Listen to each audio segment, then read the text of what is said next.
بسم اللہ الرحمن الرحیم۔ فقر و فاقہ کے وقت درود پاک پڑھنا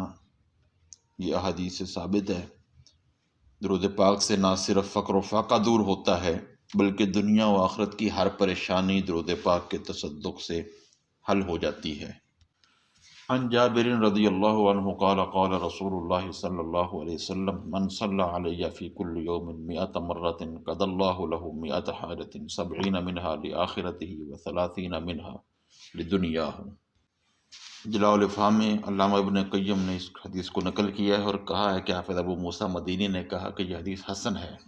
حضرت سیدنا جابر رضی اللہ تعالیٰ عنہ سے مروی ہے کہ رسول اللہ صلی اللہ علیہ وآلہ وسلم نے ارشاد فرمایا، جو بندہ مجھ پر روزانہ 100 مرتبہ درود پاک پڑھتا ہے اللہ رب العزت اس کی 100 حاجات پوری فرماتا ہے، 70 ان میں سے آخرت کی ہوتی ہیں اور 30 ان میں سے دنیا کی ہوتی ہیں۔ تو اگر فقر و فاقہ کی نیت کر کے پڑھے گا تو اس حدیث پاک کی روشنی میں ضرور اس کی وہ مشکل حل ہو جائے گی۔ اس سلسلہ میں وہ خصوصی درود پاک ملاحظہ ہو جو امام قسطلانی کو حضور رحمت عالم سیدنا محمد رسول اللہ صلی اللہ علیہ وآلہ وسلم نے خواب میں تعلیم فرمایا۔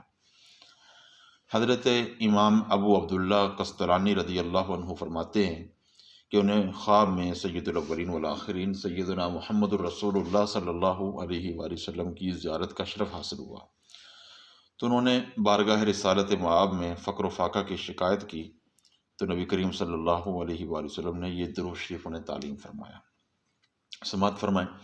اللہم صلی علی محمد وعلی آل محمد وہب لنا اللہم من رزقک الحلال الطیب المبارک ما نصون به وجوہنا عن التعرض الى احد من خلقک واجعل لنا اللہم الیہ طریقا سہلا سہلا من غیر تعب ولا نصب ولا منت ولا طبیعت وجنبنا اللہم الحرام